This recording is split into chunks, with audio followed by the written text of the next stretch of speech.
এই ডিএ যাদের প্রাপ্য তাদের অধিকার থেকে বঞ্চিত করে রাস্তায় বসিয়ে রেখেছে, এটা চূড়ান্ত অপরাধ। এই অপরাধের বিচার হওয়া উচিত। সুপ্রিম কোর্টের কাছ থেকে বিচার পাওয়ার কোনো প্রত্যাশা এখন আর প্রত্যাশা করার কোনো ভিত্তি নেই। যা যা ভূমিকা তারা দেখিয়েছে সুপ্রিম কোর্টের ক্ষেত্রে, আমরা দেখলাম সুপ্রিম কোর্ট আমাদের সমস্ত আশায় জল ঢেলে দিয়েছে, প্রত্যাশায়। বেতন কাঠামো যা যা করে দিয়েছিলেন ওই সরকার, বললাম তো, শিক্ষকরা মধ্যবিত্ত অবস্থা থেকে প্রায় উচ্চবিত্তে পৌঁছে গিয়েছিল। ওনার সেই সময়ের আন্দোলন বক্তব্যের কোনো অর্থ নেই। আন্দোলন করার জন্যেই আন্দোলন করতেন এবং তার কোনো সারবত্তা ছিল না। ম্যাম, একেবারেই আমরা যেমনটা দেখতে পাচ্ছি, এই যে ডিএ মামলা, প্রায় 3 বছর হতে যায় ডিএ মামলা চলছে। শেষ যে শুনানি ছিল মঙ্গলবার, সেই শুনানি আবারও পিছিয়ে গেল। আমরা তার আগের সপ্তাহে একেবারে টানা 4 দিন শুনানি দেখেছিলাম। সেই 4 দিনের একেবারে শেষ দিনে শেষ সময়ে দাঁড়িয়ে অ্যাডভোকেট কপিল সিব্বল তিনি বলেছিলেন তিনি কিছু বলতে চান, তার 10 মিনিট সময় লাগবে। পরামর্শ করেই কিন্তু মঙ্গলবার সময় দেওয়া হয়েছিল। তারপরেও কপিল সিব্বল একেবারে মঙ্গলবার দিন বলে পাঠালেন যে তার গুরুত্বপূর্ণ অন্য কোনো বেঞ্চে মামলা পড়ে যাওয়ায় তিনি আসতে পারবেন না। কি বলবেন সে বিষয়ে? বারংবার রাজ্যের তরফ থেকে আইনি ভাষায় বলতে গেলে যে ডিলেটরি ট্যাকটিক্স ব্যবহার করা হচ্ছে, সেটা আর কতদিন? কারণ সুপ্রিম কোর্টও বারংবার সময় দিচ্ছেন তাদের। তো দেখতে পাচ্ছি শীর্ষ আদালত সুপ্রিম কোর্ট, তার উপর ভরসা আমাদের সব স্তরের মানুষের চলে গেছে। সুপ্রিম কোর্ট এখন সুপ্রিম, যে বাংলার যিনি সুপ্রিম অবস্থানে রয়েছেন পশ্চিমবাংলার, ভবিষ্যতে ভারতের অবস্থানে যেতে চান, সেই সুপ্রিম ব্যক্তিটি সুপ্রিম কোর্টকেও নাকাল করে দিয়েছে, সুপ্রিম কোর্টকে নিয়ন্ত্রণে নিয়ে নিয়েছে। স্থির বিশ্বাস সুপ্রিম কোর্টের কাছ থেকে আর কোনো প্রত্যাশা আমাদের নেই। এটা অবমাননা নয়, এটা আমাদের দুঃখ নৈরাশ্যজনক একটা মন্তব্য। আমার ক্ষেত্রে অত্যন্ত নৈরাশ্যজনক মন্তব্য। সুপ্রিম কোর্টই যদি নিদান দিতে না পারে ভয়াবহ সমস্যার, ধ্বংসাত্মক, তাহলে আর নিদান আমরা কোথা থেকে পাবো? অন্য আদালতগুলো চেষ্টা করেও সম্ভবত পাচ্ছে না। এটার বিচার ব্যবস্থা সম্পর্কিত বক্তব্য আমার। আর যেটা ডিএ নিয়ে, ডিয়ারনেস অ্যালাওয়েন্স, এটা নিয়ে আমি নিজে চাকরিজীবী ছিলাম, অধ্যাপনা করেছি, জানি।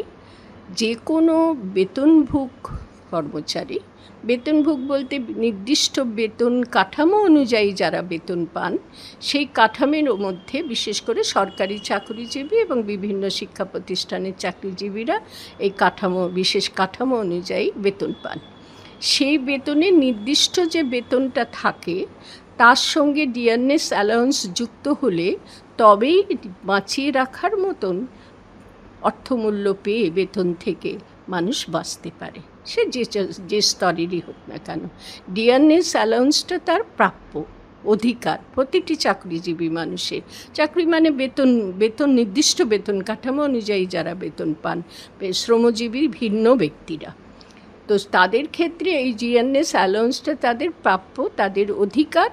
অথচ আমরা অত্যন্ত তাজ্জব হয়ে দেখছি, বিস্ময় বললে কম বলা হয়, একেবারে তাজ্জব হয়ে দেখছি যে তাদেরকে দীর্ঘ সময় ধরে আন্দোলন করে ডিএটা পাওয়ার জন্যে বসে থাকতে হচ্ছে, অনশন করতে হচ্ছে, অবস্থান করতে হচ্ছে। আমি দেখেছি একজন ব্যক্তি, যে মূল যে নেতা, যে এটাকে পুরো মাত্রায় প্রতিষ্ঠা করার চেষ্টা করেছিল আন্দোলনটাকে, সে তার আগের চেহারা দেখেছে আর এখন চেহারা দেখছি ভেঙে চুরমার হয়ে গেছে, মানে বাইরের থেকে ভেতর থেকে তাহলে কতখানি।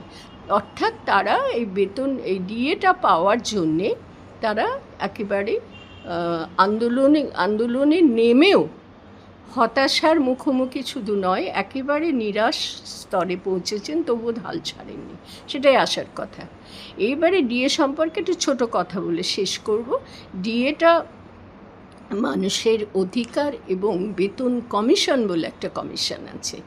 বেতন কমিশন কাঠামোটা তৈরি করে দেয়, কতটা তার মূল বেতন, কতটা তার ডিয়ারনেস অ্যালাউন্স, কতটা তার হাউজিং ইত্যাদি, যদি কোনো আবাসন থাকে তাহলে সেক্ষেত্রেও কতটা কী পাবে, সব মিলিয়ে পুরো মাইনেটা বেতনটা পায়।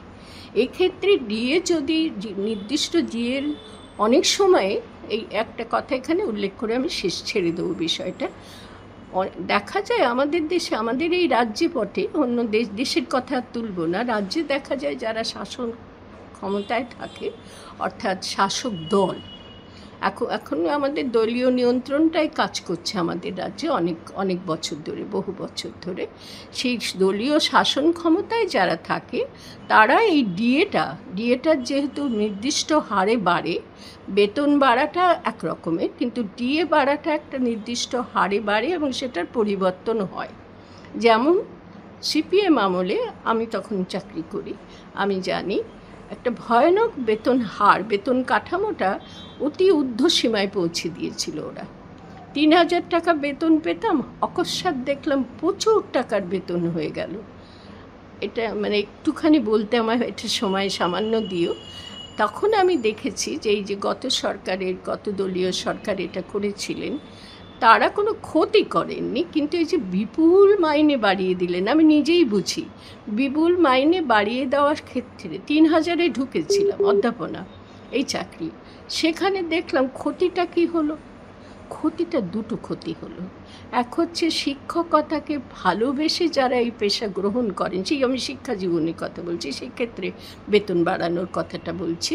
বিপুল পরিমাণ বেতন বেড়ে গেল, আমরা একেবারে মধ্যবিত্ত অবস্থান থেকে প্রায় উচ্চবিত্তে পৌঁছে গেলাম। এইটা দুটো ক্ষতি হলো। যারা শিক্ষকতাকে ভালোবেসে শিক্ষকতায় এসেছিলেন আমাদের প্রথম সময় পর্যন্ত, তখন তারা মাইনে দেখে শিক্ষকতায় আসতেন না, তারা শিক্ষকতাকে ভালোবেসেও কম মাইনেকে মেনে নিতেন। এই যে বিপুল টাকা বেড়ে গেল, তাতে ডিআরএসও প্রচুর, মূল বেতন প্রচুর, সব মিলিয়ে প্রচুর টাকা। সেই টাকাতে ক্ষতি হলো কি, টাকাটা পাওয়ার জন্যে যারা শিক্ষকতার কিছুমাত্র কোনো সামর্থ্য তাদের নেই, শুধু ডিগ্রি আছে, তারা বিপুল সংখ্যায় ঢুকে গেল। দ্বিতীয় ক্ষতিটা হলো তারা দলের বশংবদ হয়ে গেল, শিক্ষকতার কাজে আর নিজেদেরকে নিবেদিত রাখলো না। এটা হয়েছিল। এইবারে আমি তার পরের পরিবর্তনটা বলছি।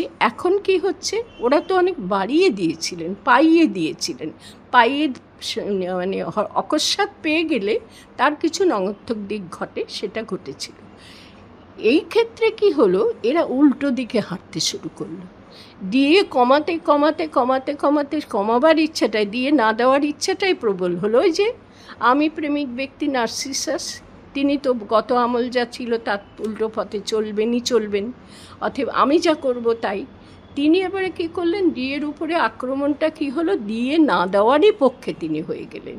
এবং কমাতে ওরাও নিয়ন্ত্রণ করেছিল, বাড়িয়েছিল, ভালো করেছিল, তার একটা মন্দ দিক হলো। আর ইনি করলেন কি, ডিএ বাড়িয়ে দেওয়া হয়েছিল, ঠিক আছে আমি দেখিয়ে দিচ্ছি মজা, ডিএ বন্ধই করে দিলেন। কিন্তু ইনি তো যখন বিরোধী ছিলেন তখন বলতেন যে সরকার ডিএ দিতে পারে না, সেই সরকারে থাকার যে অধিকার, সেই অধিকার নেই। প্রথম দিকে, তারপরে দিয়ে দিলেন সরকার। সুতরাং ডিএ যথেষ্ট, শুধু ডিএ দেয়নি, যথেষ্ট বেতন কাঠামো যা করে দিয়েছিলেন ওই সরকার। বললাম তো, শিক্ষকরা মধ্যবিত্ত অবস্থা থেকে প্রায় উচ্চবিত্তে পৌঁছে গিয়েছিল। ওরও তো অভিজ্ঞতা, ওনার সেই সময়ের আন্দোলন বক্তব্যের কোনো অর্থ নেই, আন্দোলন করার জন্যেই আন্দোলন করতেন এবং তার কোনো সারবত্তা ছিল না। তিনি যদি তাই বলে থাকেন, তাহলে আমি একটা কথা বলি, সেই কথাটা বলেই শেষ করব। আমরা দর্শনে শিখেছি স্ববিরোধিতা। আমি যদি আজকে একরকম কথা বলি, আবার কালকে আর এক রকম কথা বলি, তার ঠিক উল্টো কথাটা বলি, তাকে বলে স্ববিরোধিতা। ইনি সেটা খুব ভালোভাবে রপ্ত করেছেন। ওই সরকার ডিএ দেয়নি বলছেন, আর এই সরকার তিনি কি করছেন এখন, ঠিক আছে আমরা ধরে নিলাম ডিএ দেয়নি, আমার কথাটা না হয় অসত্য, ভিত্তি নেই, ধরে নেওয়া যাক। উনি বলছেন ডিএ আন্দোলন করেছিলেন, ডিএ দিচ্ছে না, এখন বললেন ওরা দেয়নি। এখন উনি কী করছেন, উনি কি সেটাই দেখাতে চাইছেন যে আমিও পারি ডিএ না দিতে, শুধু তোমরাই ডিএ পারবে না দিতে, তোমরাই দেখালে তোমাদের ক্ষমতা, আমার ক্ষমতা আমি দেখাবো, আমি ডিএ দেবো না। ওই গল্পটা জানো শাশুড়ি এই বউ ভিক্ষার্থীকে ফিরিয়ে দিয়েছে, বৌমা, যে হবে না ভিক্ষা। শাশুড়ি এসে বললেন ওকে ডাকো, তুমি ফিরিয়ে দিলে কেন? তারপর সে ভিক্ষার্থী আসার পরে বলল, আমি বলছি ভিক্ষা হবে না। এটা সেই রকমই। উনি বলছেন যে উনি আন্দোলনকারী ছিলেন, বলছেন দিয়ে দিচ্ছে না, এখনও বলছেন ওরা দেয়নি। আর আজকে উনি নিজে বলছেন আমি দিয়ে দেব না। কি করবে করো, কতদিন আন্দোলন করবে করো। স্বৈরতন্ত্রের চূড়ান্ত, গণতন্ত্র মানে না, সরকার গড়তে পারেনি, সরকারকে পুরোমাত্রাই বিপর্যস্ত করে দিয়েছে, ধ্বংস করে দিয়েছে, শাসক দলতন্ত্র চালাচ্ছে, স্বৈরতন্ত্র প্রতিষ্ঠা করার চেষ্টা করে যাচ্ছে। এই ডিএ যাদের প্রাপ্য তাদের অধিকার থেকে বঞ্চিত করে রাস্তায় বসিয়ে রেখেছে, এটা চূড়ান্ত অপরাধ। এই অপরাধের বিচার হওয়া উচিত এবং আমি মনে করি সুপ্রিম কোর্ট বিচার দেবে। সুপ্রিম কোর্টের কাছ থেকে কোনো বিচার, আমি তো আগেই বলেছি তোমার অন্য একটা প্রসঙ্গে, সুপ্রিম কোর্টের কাছ থেকে বিচার পাওয়ার কোনো প্রত্যাশা এখন আর প্রত্যাশা করার কোনো ভিত্তি নেই। যা যা ভূমিকা তারা দেখিয়েছে সুপ্রিম কোর্টের ক্ষেত্রে, আমরা দেখলাম সুপ্রিম কোর্ট আমাদের সমস্ত আশায় জল ঢেলে দিয়েছে, প্রত্যাশায়। তাই এখন অন্যান্য যে বিচার আছে, নিম্ন আদালত আছে, উচ্চ আদালত আছে, উচ্চ আদালতের ভূমিকা কিছু কিছু ক্ষেত্রে আশার সঞ্চার করেছে আমাদের মনে, করতে পারছি না কিছু। এই যে আমি প্রেমিক ব্যক্তিটি তা ক্ষমতাকে চূড়ান্ত ব্যবহার করতে পারেন, ক্ষমতা প্রতিষ্ঠা করতে পারেন, কিভাবে কী ম্যাজিকে করেন আমার জানা নেই। এখানেই মানুষ হাল ছেড়ে দিচ্ছে। সম্ভবত প্রচণ্ড সন্ত্রাস সৃষ্টি করতে পারেন, বিচার ব্যবস্থার ক্ষেত্রেও সেটা করছে, ব্যক্তিরাই তো বিচার ব্যবস্থায় থাকে, তো সন্ত্রাস সৃষ্টি করে বিচার ব্যবস্থাকে কুক্ষিগত করে নিয়েছেন। তো ডিএর ক্ষেত্রে আমি বলবো প্রাপ্য অধিকার থেকে বঞ্চনা করার যে অপরাধ তিনি করছেন, সেই অপরাধ শাস্তিযোগ্য অপরাধ। যদি কোনো আইন এরকম না থাকে যে অধিকার থেকে বঞ্চিত করাটা অপরাধ এবং সেই অপরাধের যথাযোগ্য শাস্তি হওয়া উচিত, এটা যদি আইনে না থাকে, আমার দাবি আইনে সেই বিচার ব্যবস্থায় সেই আইনটা প্রণয়ন করা হোক।